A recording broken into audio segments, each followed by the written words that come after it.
Bismillahirrahmanirrahim. Assalamualaikum warahmatullahi wabarakatuh. Alhamdulillahi wa kafa. Ashhadu an la ilaha illallah wahdah la syarika lah. Wa ashhadu anna sayyidana Muhammadan abduhu wa rasuluh. Allahumma salli wa sallim ala rasulillah wa ala alihi wa sahbihi ajma'in. Subhanaka la ilma lana illa ma 'allamtana innaka antal alimul hakim. Bismillahi ma syaa Allah. La hawla wa la quwwata illa billah al-aliyyil azim. Amma ba'd. Muslimin dan muslimat rahimakumullah. Sambung ayat 167 Suratul A'raf. A'udzu billahi minasy syaithanir rajim. Wa idh ta'adzana rabbuka la yab'atsanna alaihim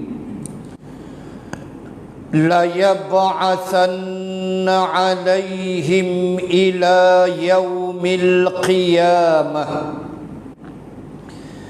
man yasumuhum su'al azab.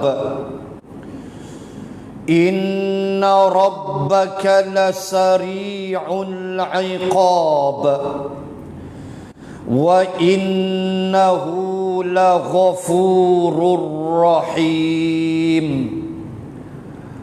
Sadaqallahul azim. Dan ingatlah wahai Muhammad, ketika Tuhanmu mengisytiharkan bahawa sesungguhnya Ia akan menghantarkan kepada kaum Yahudi itu terus menerus sehingga hari kiamat, kaum-kaum yang akan menimpakan mereka dengan azab sengsara yang seburuk-buruknya disebabkan kejahatan dan kekufuran mereka. Sesungguhnya Tuhanmu amat cepat azab seksanya, dan sesungguhnya Dia Maha Pengampun lagi Maha Mengasihani. Muslimin dan muslimat, kita masih di dalam rangka perbahasan bangsa yang cukup jahat, bangsa Yahudi yang disebut Allah dalam berbagai-bagai gaya ragam ayat tentang kejahatan dan keburukan mereka. Ibnu Katsir memulakan tafsiran pada ayat ini ketika Allah menyebut bahawa Allah akan menghantar kepada mereka terus menerus sampai ke hari kiamat perkara-perkara buruk, azab sengsara yang akan menimpa mereka. Ibnu Katsir memulakan tafsir dengan menyebut bahawa di sana adanya sebab kenapa Allah Subhanahu wa taala menyatakan yang sedemikian, yaitu mereka akan dihina, diazab, dan nanti saya akan sebut lebih kurang 5 perkara, 5 bentuk-bentuk azab yang dibahaskan oleh para ulama. Muqaddimah adalah memetik apa yang telah dinukilkan oleh Al-Imam Ibnu Katsir di dalam tafsirnya, menyebut bahawa di antara sebab besar adalah pelanggaran dan kedurhakaan mereka terhadap perintah dan syariat Allah, serta tipu daya mereka dalam menghalalkan perkara yang diharamkan. Itu muqaddimah dalam tafsir Ibnu Katsir, yaitu mereka diazab sedemikian. Dan apa bentuk dia? 5 bentuk dia. Kejap lagi kita tengok. Alasan ialah kerana mereka melanggar syariat dan peraturan Allah.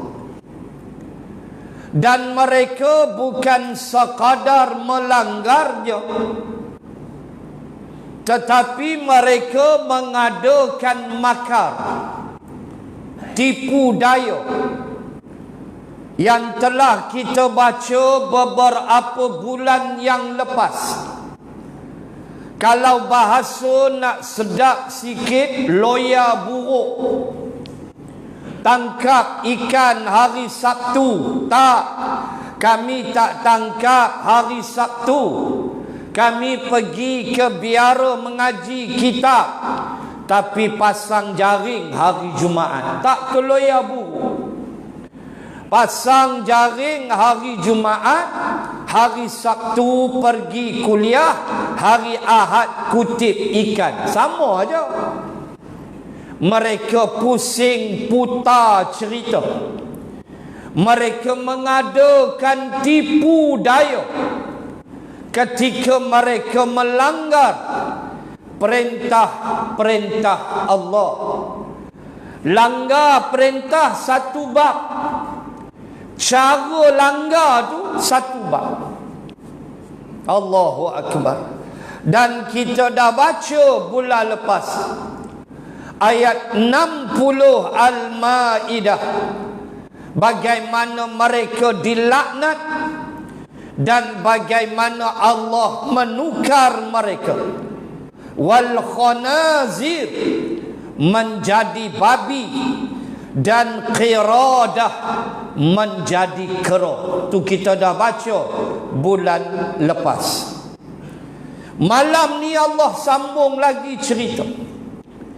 Allah beritahu lagi kepada kita, mereka adalah bangsa. Tuan-tuan tengok ya, jaminan daripada Allah. Allah sebut man yasumuhum ila yaumil qiyamah. Mereka ni kata Allah akan diazab, la yab'atsanna alaihim ila yaumil qiyamah man yasumuhum, dalam keadaan su'al azab. Tengok, Allah beri jaminan mereka akan diazab sampai hari kiamat. Ni jaminan Allah. Ni jaminan Allah. Allah kata bangsa Yahudi ni sampai kiamat aku buat tak ketahuan pada mereka. Sampai kiamat. Kenapa? Dah sebut dah tadi. Kerana melanggar syariat, membunuh nabi-nabi, loya buruk dengan Allah dan loya buruk dengan rasul-rasul yang diutus oleh Allah. Cukuplah kalau kita baca Al-Baqarah, dalam kisah sapi betina tu pun cukup dah. Disuruh melaksanakan perintah, innallaha ya'murukum an tadhbahu baqarah. Start baca ayat 67 Al-Baqarah. Perintah sembelih sapi betina. Apa itu start? Loya buruk. Perintah dari Nabi Musa. Perintah daripada Allah kepada Nabi Musa, memerintahkan Bani Israel sembelih Al-Baqarah. Kenapa? Yang tu rojok tafsir, panjang cerita dia, kisah pembunuhan. Nak cari pembunuh kena sembelih lembu. Itu kena baca dalam tafsir, panjanglah cerita dia. Tetapi poinnya ialah betapa loya buruknya mereka.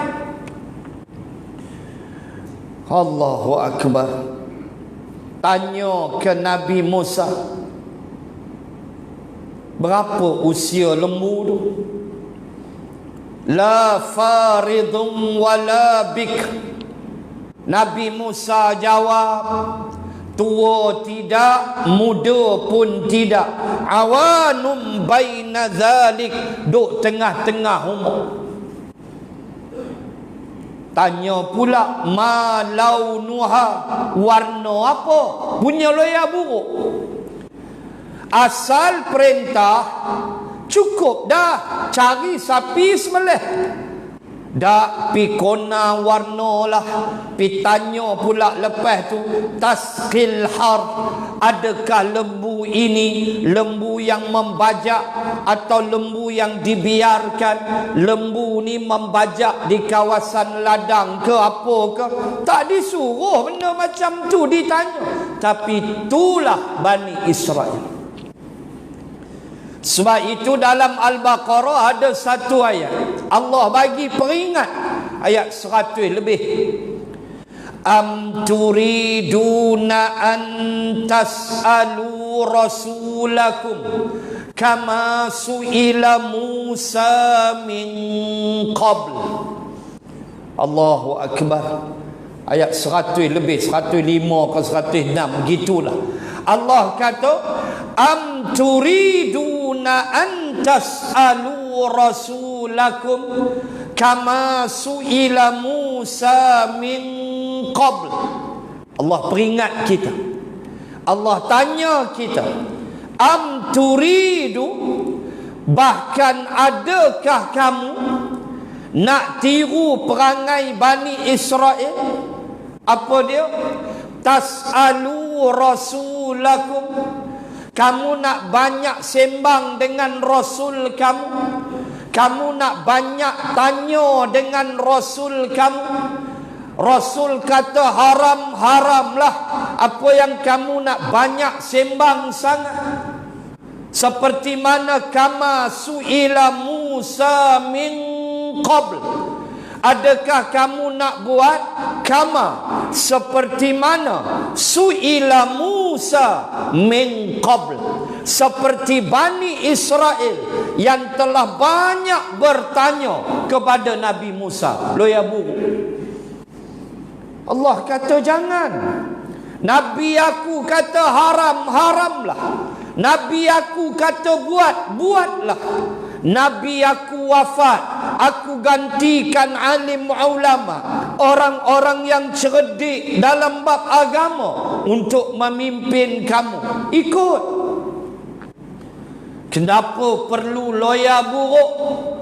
Kenapa mau mempertikaikan, memaki, kata yang tak elok kepada sahibus samahah mufti wilayah Dr. Luqman ketika dia menegur tentang perkara yang basic dalam hukum fiqh? Apa dia? Bahawa solat jamak dan qasar adalah pada perkara-perkara harus.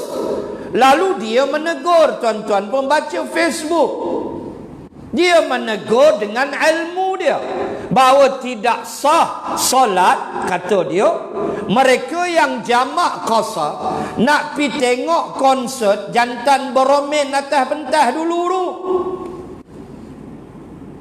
Tak sah, dia kata, sebab ada unsur maksiat. Tuan-tuan, kemarin dia dimaki, kemarin dia dikutuk dalam Facebook. Ni bangsa masyarakat kita yang kutuk Melayu. Apa kamu ingat Tuhan beritahu kamu solat kami tak sah? Tuan-tuan, su'ila Musa min qabl, sudah berulang sekarang. Sedangkan Dr. Luqman, sahibus samahah mufti wilayah, menyebut dengan ilmu yang basic yang kita pun belajar dulu dalam ilmu fiqh, jamak dan qasar pada perkara harus. Yang itu ada unsur tak elok. Dahlah kumpulan dia LGBT. Akhir zaman, tuan-tuan. Lagu ni lah kita tanggung. Bertembung tak pernah habis. Hak dan batil. Dah kena hayun, kena maki, kena kutuk. Pandai-pandai hang, awak Tuhan abak kah hang semayang kami tak sah. Tuan-tuan, ya Allah, ya Tuhan, orang nak tegur, nak bagi faham, perkara ni bukan main-main. Perkara yang boleh membawa kepada benda yang tak elok. Dah marah, loya buruk. Sama macam Bani Israel, loya buruk dengan Nabi Musa alaihi salam. Tu pun jangan bersyukur.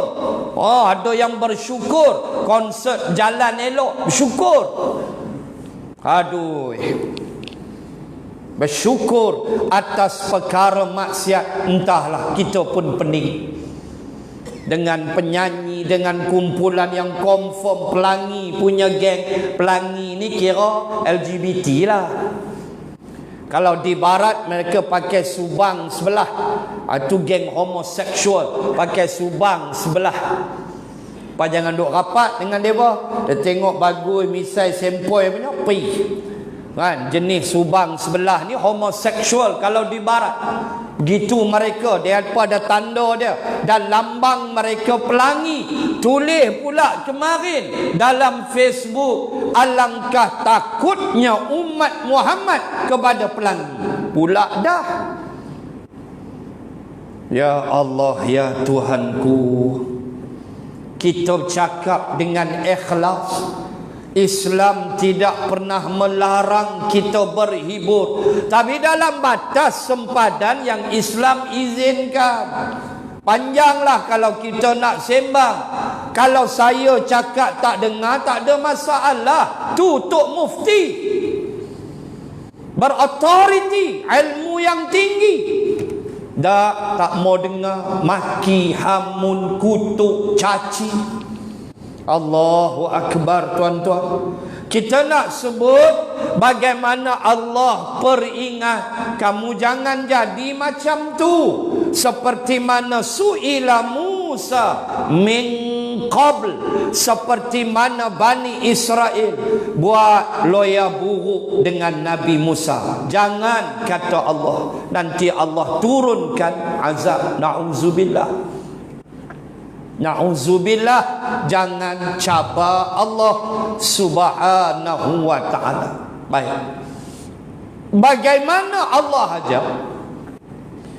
Puak-puak ni ila yaumil qiyamah, ni janji Allah, sampai kiamat mereka akan diazab, mereka akan dihina, mereka akan diperlakukan dengan perkara yang tidak baik disebabkan jahatnya mereka dalam sejarah tamadun kehidupan mereka. Baik, apa dia azab itu? Ulama menggariskan 5 azab yang saya catat pada malam ini. 5 azab, kata ulama, berdasarkan ayat ini ulama bahas ada 5 azab yang telah berlaku kepada mereka dan akan berlaku sampai bila-bila. Pertama, mereka tidak dihargai. Bangsa Yahudi adalah bangsa yang tidak dihargai. Kata para ulama, mereka tu dihargai sedikit sebab adalah cerdik pandai sikit daripada mereka. Saintis-saintis mereka ada yang daripada bangsa Yahudi. Kita tak nafikan tuan-tuan kecerdikan ini. Ingat kisah B.J. Habibie tuan-tuan, kisah bekas Presiden Indonesia selepas Soeharto. Dia seorang yang belajar di Jerman dalam bidang kejuruteraan, engineering. Tu B.J. Habibie, dia seorang engineer, menjadi Presiden Indonesia selepas kejatuhan Soeharto. Jangan tuan-tuan lupakan suatu kisah yang diceritakan sendiri oleh B.J. Habibie ketika mana dia bila exam aja dia sering dapat nombor 3. Dia pulun lah macam mana pun, result keluar dia mesti nombor 3. Nombor 1 ialah kawan dia, sekelas dengan dia, satu kuliah dengan dia, satu fakulti dengan dia. Nombor 1 sentiasa nombor 1, seorang Yahudi, Jus. Dan nombor 2 pun seorang Yahudi. Ni cerita B.J. Habibie. Dia nombor 3. Dia duk heran, pulun sakan, dak duk nombor 3 itu. Akhirnya satu hari dia tanya 2 orang kawan Yahudi.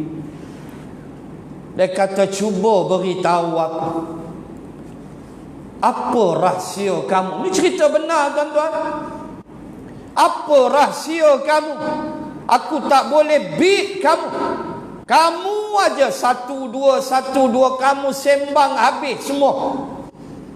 Semua rembat anugerah dekan ke apa, semua sapu. Tak ada kecil punya markah, semua A+. Kita A juga minus. Tanya B.J. Habibie apa rahsia. B.J. Habibie tanya. Allah, saya nak jawab pun malu. 2 orang Yahudi ni jawab, rahsia itu sebenarnya ada pada umat Islam. Engkau tahu tak, kata 2 ekor Yahudi ni, kami tiap-tiap pagi akan bangun jam 3:30 pagi dan membaca Al-Quran. Mereka bangun, tak heran kita pernah jumpa Yahudi hafaz 25 juzuk. Tak heran. Mereka 2 orang ni kata, kami bangun 3:30 pagi, kami baca Al-Quran dalam setengah jam, kemudian baru kami revise kami punya subjek. Itu dialah yang menyebabkan mereka cemerlang. Mereka bangun 3:30 pagi, dan bangun tu baca Quran. Saya selalu sebut 3:30 pagi, apa gelombang yang ada dalam akal, dalam otak kita, gelombang alfa. Gelombang alfa ialah gelombang kecemerlangan, excellent wave. Nak cerdik, 3:30 lah ubat dia. Nak hafal Quran cepat, 3:30 lah ubat dia. Ni bangkit 6:30, mujuk lagi 8:30, gajah mampuih punya solat subuh gajah pi kita. 3:30 pagi tu pengakuan 2 orang Yahudi. B.J. Habibie cerita, tuan-tuan, bukan main-main. Hebatnya Al-Quran dan bagaimana mereka mengambil kesempatan ruang waktu tahajud yang sepatutnya kita ambil, Yahudi ambil. Kita tak heran yang itu. Mereka cerdik, mereka ada saintis-saintis yang hebat, walaupun kita empunya saintis yang hebat. Kita jangan tinggal yang itu. Ketika Eropah bergelap, ketika England masih kotor, ketika Spain, Spanyol tidak punya apa, umat Islam membangun tamadun di bawah kerajaan Andalusia selama 700 tahun, yang kita namakan oleh Eropah, menamakannya dengan satu istilah, the golden age of learning, atau zaman keemasan menuntut ilmu. Eropah waktu tu bodoh, England waktu tu kotor, tidak tahu nak buat apa. Spain, Andalusia sudah melangkah jauh dengan saintis-saintis Islam.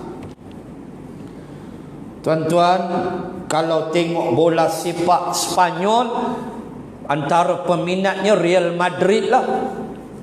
Kan? Real Madrid. Itu dulu Ronaldo punya pukulan. Real Madrid. Madrid tu makna salur longkang, salur air bawah tanah. Orang Islam buat di Spain.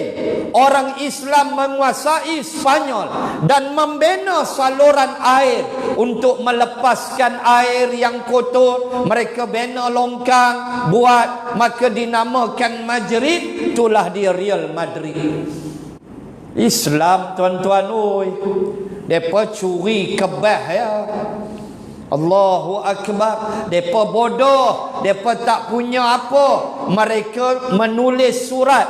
Raja England, tak silap saya, apa ke nama dia saya lupa, telah menulis surat kepada pemerintah Andalus untuk meminta izin rakyat England ke orang putih mana ke pergi Spain belajar dengan sarjana Islam.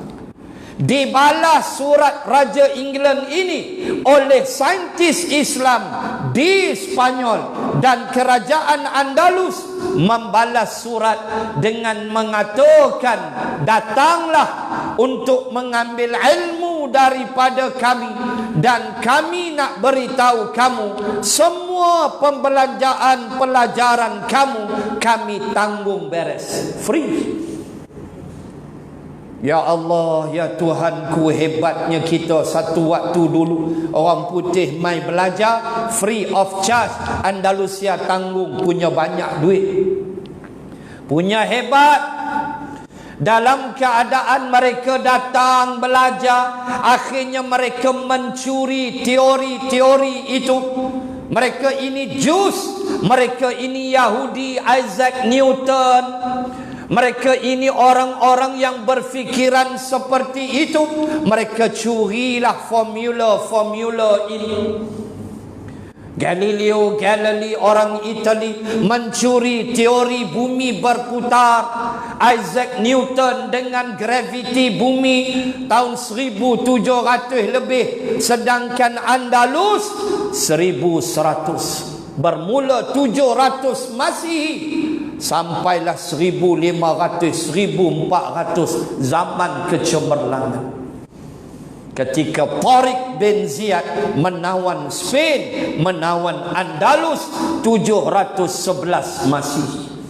Di bawah arahan Musa bin Nusair, Tariq bin Ziyad bukan orang Arab. Tariq bin Ziyad orang barbar. Orang barbar ni badan dia besar dan tak isap rokok. Aku agaklah, rasa saya lah. Badan dia besar, barbar. Mereka ni kalau membunuh, cincang habis. Maka Musa bin Nusair melihat Tariq bin Ziyad layak memimpin angkatan perang, maka itulah yang telah berlaku. Dan Tariq bin Ziyad asalnya bukan Islam, akhirnya dia memeluk Islam dan dia memimpin pasukan menyeberang lautan menuju kepada negara yang mahu ditawan daripada Afrika terus menuju Spanyol. Allah, itu yang dipanggil Selat Gibraltar. Gibraltar, Tariq bin Ziyad, Tariq bin Ziyad, Gibraltar, dinamakan selat itu dengan nama yang sedemikian hebat. Masya Allah, subhanallah. Kita tak nafikan, tetapi yang ditonjolkan puak-puak ni lah. Dilupakan sarjana-sarjana Islam. Tidak kita nafikan ada cendekiawan, cerdik pandai daripada bangsa mereka, tetapi kita mesti faham saintis-saintis Islam mendahului. So apa azab pertama? Mereka bangsa yang tidak dihargai. Walaupun kemunculan sarjana-sarjana mereka yang sebenarnya ilmu itu diambil daripada sarjana-sarjana Islam. Contoh, Galileo Galilei telah mengemukakan teori bumi berputar 500 tahun setelah kewafatan Al-Biruni. Meninggal saintis Islam tu dah 500 tahun baru dia tahu bumi berputar. Punya lambat. Allahu Akbar. Ni kehebatan kita umat Islam satu waktu dahulu. Tuan-tuan muslimin dan muslimat, mereka bangsa yang tidak dihargai. Baik, itu yang pertama. Yang kedua, tidak ada negara untuk mereka. Antara azab bagi mereka ialah bangsa Yahudi ni, mereka tak ada negara. Mereka tak ada negara. Yang mereka ambil ni adalah atas belas kasih perjanjian Balfour. Nanti bulan depan kita bahas sedikit sejarah Ottomania, sejarah British dan Balfour, insya-Allah bulan depan. Sebab ayat bulan depan berkait dengan perkara itu. Tuan-tuan muslimah, mereka tidak ada negara. Mereka duduk sekarang dengan belas ihsan Amerika Syarikat. Katalah takdir Amerika tarik balik sokongan, mati mereka. Mereka tidak punya negara. Sebab itu Joe Biden sepantas kilat mengumumkan bantuan berbilion US dollar ketika Brigade Izzuddin Al-Qassam melancarkan Taufan Al-Aqsa. 7 Oktober. Cepat Joe Biden mengisytiharkan bantuan. Kenapa? Kerana Yahudi adalah proksi yang mereka mesti jaga. Yahudi adalah kepentingan mereka, dan setiap presiden Amerika yang bertanding mesti akan menjadi calon yang in favor of the Jews. Dia tidak boleh against the Jews. Dia mesti in favor of the Jews. Dia akan menang. Even Barack Obama sekali. Jangan tertawan dengan kulit hitamnya. Jangan tertawan dengan cakap Indonesia, cakap Melayunya. Tetapi begitulah yang disebut bagaimana setiap presiden Amerika mesti menjaga kepentingan Israel. Azan.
Allahu Akbar, Allahu Akbar.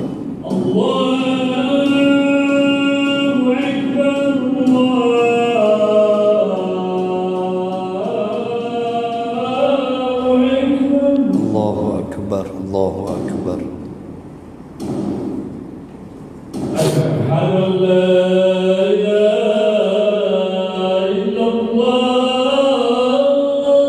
Asyhadu an la ilaha illallah.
Muslimin dan muslimat, mereka adalah bangsa yang merempat, tidak punya tanah air sendiri, dan mereka duduk sekarang ini di atas ihsan negara Amerika Syarikat.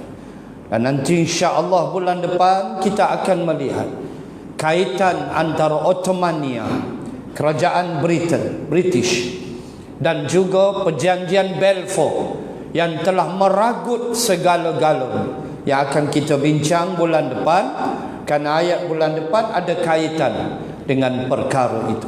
Baik. Yang kedua, yang ketiga, mereka dibenci zaman berzaman. Orang benci dengan Yahudi. Saya teringat ucapan Napoleon Bonaparte, pemimpin revolusi Perancis. Napoleon pernah berkata, di mana ada Yahudi, di situlah kejahatan. Ini orang-orang kafir sendiri sebut. Dan kita pun kalau ni angin mengamuk kan, marah kat kawan ni, hang perangai Yahudi. Kita sebut Yahudi lalu. Bencinya, mereka ni dibenci zaman berzaman. Sebab itu tuan-tuan, jangan lupa peristiwa Holocaust.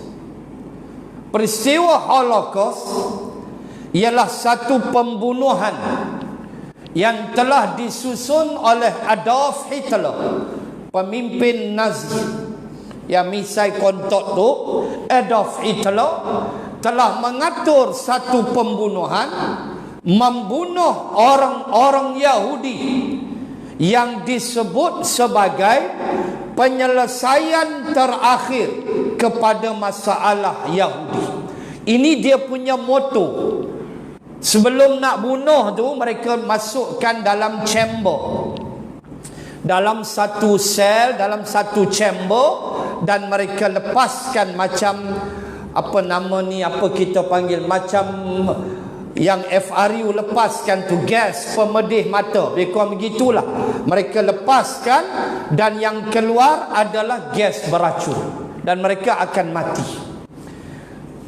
Yang mati pertama adalah bangsa Yahudi. Holocaust ialah pesta membunuh hampir 1 juta Yahudi dalam Perang Dunia Kedua di bawah Adolf Hitler. Dia tahu dah Yahudi ni tak ada ayat mau kasih bunuh ya. Dan dia namakan program itu penyelesaian terakhir bagi bangsa Yahudi. Tuan-tuan, turut sama dibunuh ialah undesirable, mereka yang tak diperlukan. Kalau kita baca sejarah, bukan sekadar Yahudi yang dibunuh hampir 1 juta. Dalam Holocaust hampir 1 juta. Setengah riwayat sebut 6 juta. No, kita lebih cenderung kepada 1 juta. 1 juta orang Yahudi yang dibunuh melalui gas yang dilepaskan dalam chamber ketika mereka dikurung. Termasuk yang dibunuh undesirable, mereka yang tak diperlukan, seperti orang-orang yang cacat anggotanya, tentera yang kalah tapi mereka itu prisoner of war dan mereka cacat, mereka juga dibunuh. Untuk baca sejarah, termasuk yang Hitler bunuh dalam Holocaust ialah geng homoseks. Baca sejarah, geng homoseks upa dalam duk kena tawan tu, mereka duk balas lagi, punya perangai, punya jahat perangai. Geng homoseks ni dah jadi tawanan perang pun, mereka duk balas sesama mereka lagi. Nampak di Hitler, dia bunuh lalu. Ini dipanggil Holocaust. Jangan lupa sejarah, terutamanya bangsa Yahudi yang telah dibunuh oleh Hitler dan mereka diazab. Kata ulama, azab nombor 3, mereka dibenci sepanjang zaman. Entah meluat tak tengok orang Yahudi? Meluat. Menengok dalam TV, dalam TikTok, sakit di hati kita, meluat kita. Belum lagi menyembang dengan mereka lagi. Benci itu zaman berzaman, sebab mereka adalah bangsa yang dilaknat oleh Allah dan mereka itu al-maghdub golongan yang dimurkai yang kita baca dalam suratul Fatihah. Ghairil maghdub, al-maghdub ialah Yahudi. Allahu Akbar. Sampai bila? Sampai kiamat, kata Allah. Siap aku buat. Itu dia murkanya Allah Subhanahu wa ta'ala. Maka kebencian zaman berzaman meluat. Kita tengok mereka buat sakit aja hati kita. Tangkap budak-budak, pijak, sepak, terajang, tembak, suka hati. Geram betul kita, tuan-tuan. Sakit hati menengok. Belum lagi berhadapan, tengok dalam skrin handphone sahaja, kita sudah meluap-luap kebencian. Maka benci itu adalah azab untuk mereka. Kalau orang benci kat kita, tuan-tuan, terasa dah azab? Terasa. Jiran tak suka kita, jiran pulaukan kita, benci dekat kita sebab kita tegur mereka, tak apa. Benci dekat kita sebab kita ajak mereka pergi masjid, ajak mereka cari ilmu, ajak mereka berubah, lalu mereka benci kat kita. Yang tu tak apa. Jangan mereka benci sebab kita curi rokok dia. Dia marah, benci sebab dia nampak kita kebas rokok dia. Waktu dia semayang sujud, rokok dia jatuh, kita daripada tepi sambat elok rokok dia. Contohlah, marah dia, benci kat kita. Tu tak ada apa rokok. Ni benci kerana agama. Tak ada heran lah. Tak ada kita heran. Dan kita nak sebut poin kita ialah bila benci itu berlaku, kita jadi letih lah. Letih. Begitulah bangsa Yahudi. Dibenci zaman berzaman, dan kemuncak dia itulah Holocaust, pembunuhan sejuta orang Yahudi di tangan Adolf Hitler di dalam World War II, Perang Dunia yang kedua. Baik. Yang keempat, mereka diperangi dan dikalahkan sejak zaman Fir'aun. Anak-anak lelaki mereka dibunuh. Ulama membahaskan antara azab mereka lagi ialah semenjak zaman Fir'aun. Yuzabbihuna abna'akum wa yastahyuna nisa'akum. Tu azab. Allah kata Fir'aun membunuh, menyembelih. Allah sebut dengan yuzabbih, zibah. Zibah makna sembelihan. Maksud dia bunuh. Maknanya kejamnya Fir'aun. Bunuhlah. Mungkin dia sembelih, mungkin dia tikam. Allah sebut dengan zibah, sembelihan. Yuzabbihuna abna'akum. Mereka membunuh, menyembelih anak-anak lelaki kamu. Wa yastahyuna nisa'akum. Mereka menghidupkan anak-anak perempuan kamu.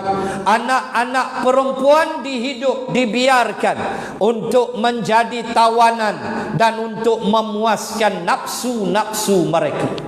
Lelaki bunuh, perempuan biar. Kata ulama, ini juga azab. Sejak zaman Fir'aun, mereka sudah diazab oleh Allah Subhanahu wa ta'ala dalam bentuk yang sedemikian. Kenapa azab? Kerana Fir'aun melaksanakan satu genosid, satu pembunuhan untuk mematikan keturunan. Soal dia mimpi budak lelaki rampas tahta, itu satu bab. Itu satu bab.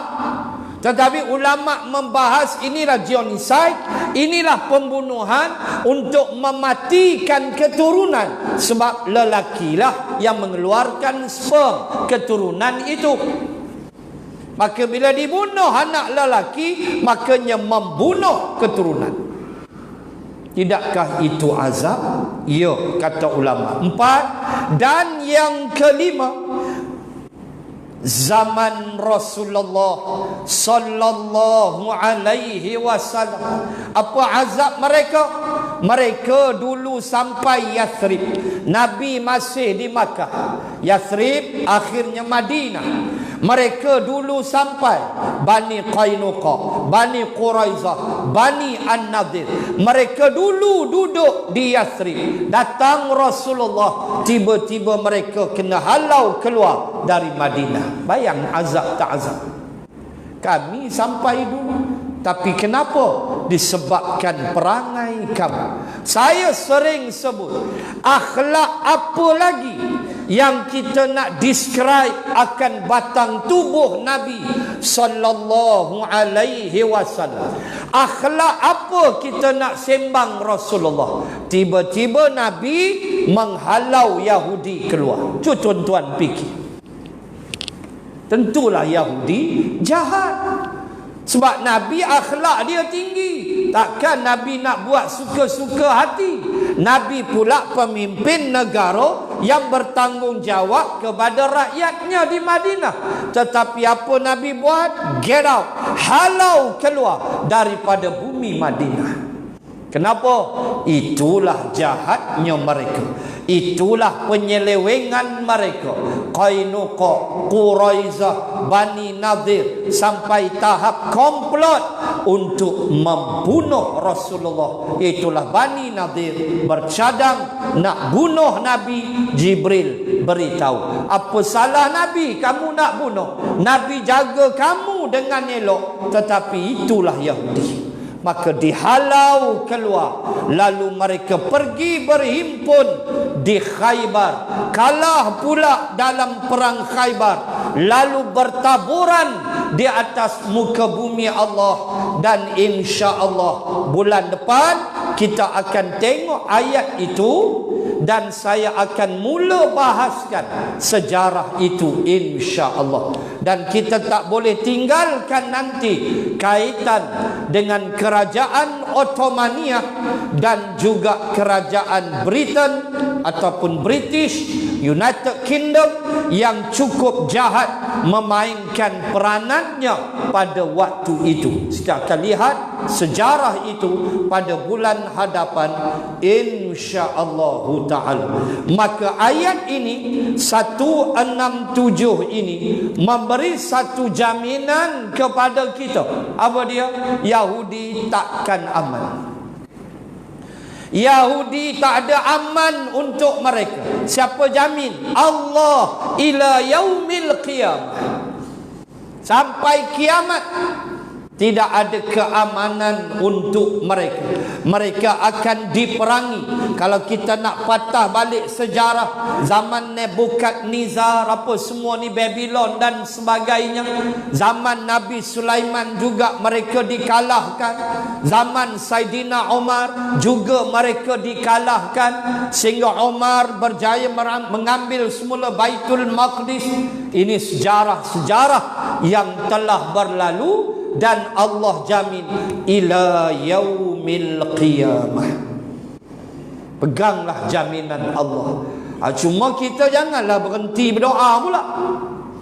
Kan dah ni Allah jamin dah, buat apa kunut-kunut nazilah apa lagi. Bisa okok kat luar. Bagusnya silang kaki nganti tarik duk balik okok. Tak payah dah, ustaz abah dah, Allah pun abah dah. Ila yaumil qiyamah. Apa kita nak penin-penin, nak kutip-kutip derma lagi? Oi, jangan lagu tu. Ini kerja Allah. Kerja kita, kita buatlah. Doanya, duitnya, bantuannya. Oh, dengar-dengar lagu ni silang kaki duk balik rokok, duk syok dia seorang. Mana ci lagu tu?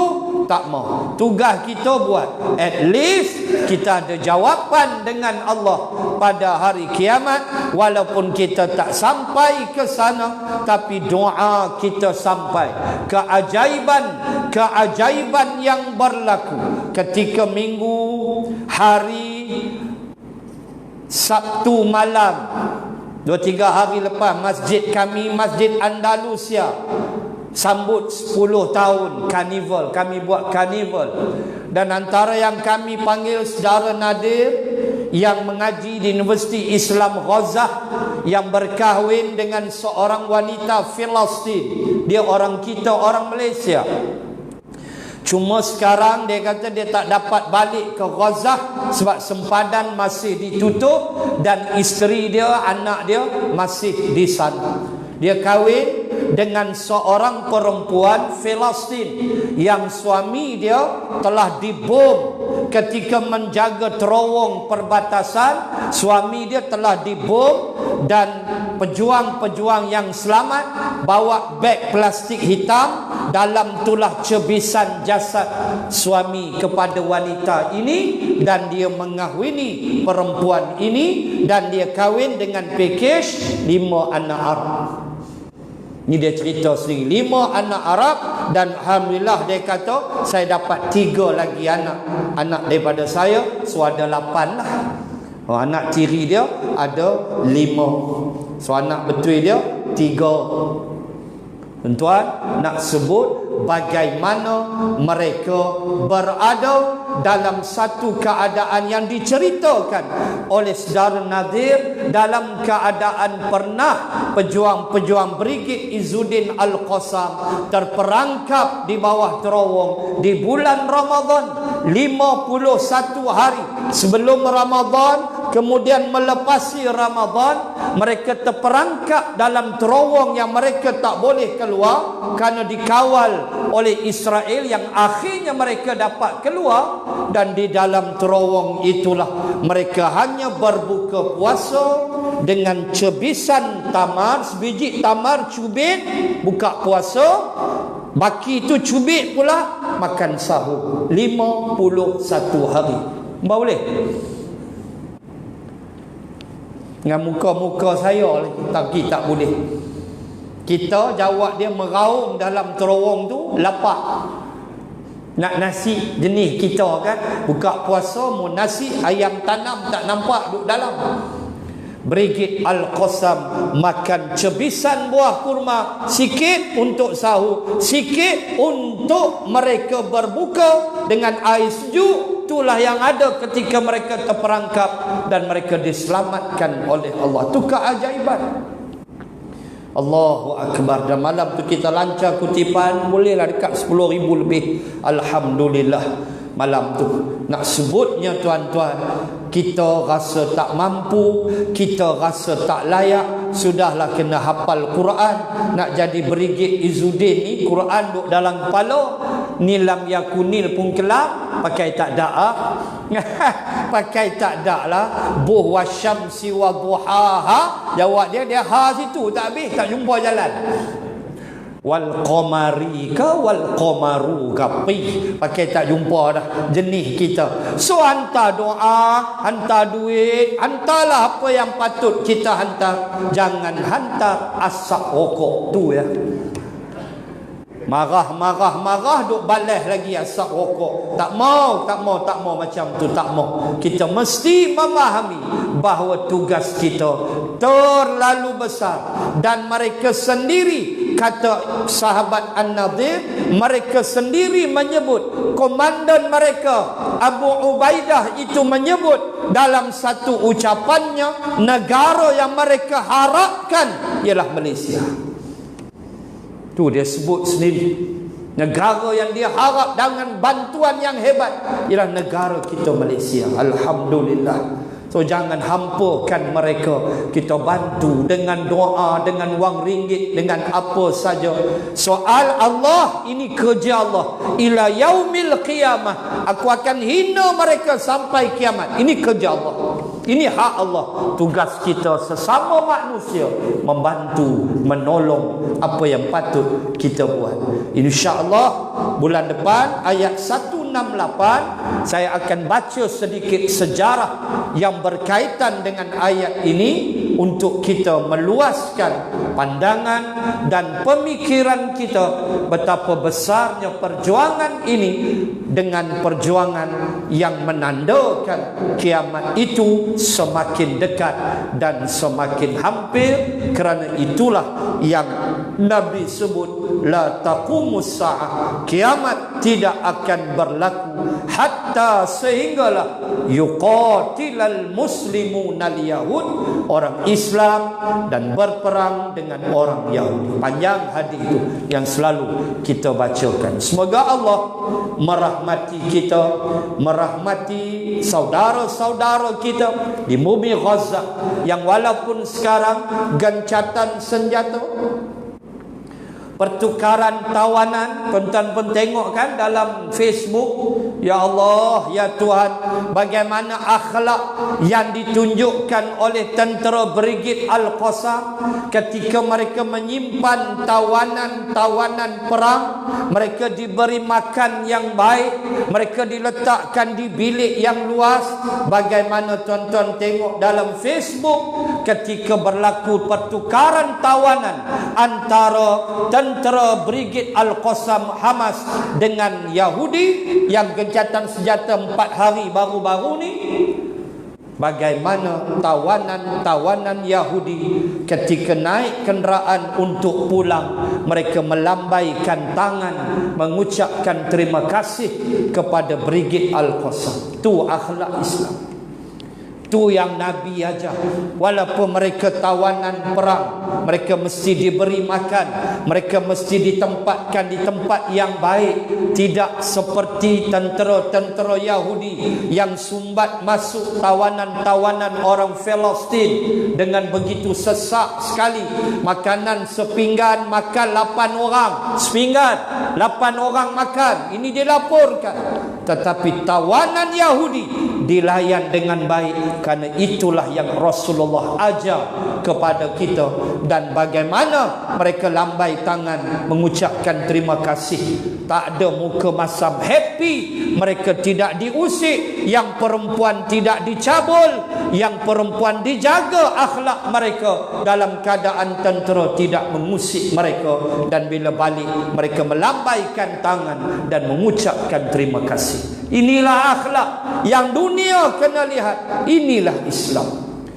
Begitupun kamu masih memusuhi Islam. Maka sebab itulah kita berdoa kepada Allah, semoga Allah mengurniakan yang terbaik untuk saudara-saudara kita di bumi Gaza, di bumi Palestin, terutama di Gaza, tempat pertempuran, dan semua umat Islam berada dalam lindungan Allah. Fallahu khairun hafiza, maka Allah lah sebaik-baik penjaga. InsyaAllah jumpa bulan hadapan ayat 168, InsyaAllah. Bismillahirrahmanirrahim. Alhamdulillahi Rabbil Alamin. As-salatu wassalam ala Rasulillah wa ala alihi wa sahbihi ajma'in. Allahumma zidna ilman warzuqna fahman. Allahumma rzuqna fahman nabiyyin wa hifzal mursalin. Allahumma ij'al jam'ana hadha jam'an marhuma wa tafarruqana min ba'dihi tafarruqan ma'suma. Rabbana atina fid dunya hasanah wa fil akhirati hasanah wa qina adzaban nar. Wa sallallahu ala rasulillah wa ala alihi wa sahbihi wa baraka wa sallam. Walhamdulillahi rabbil alamin.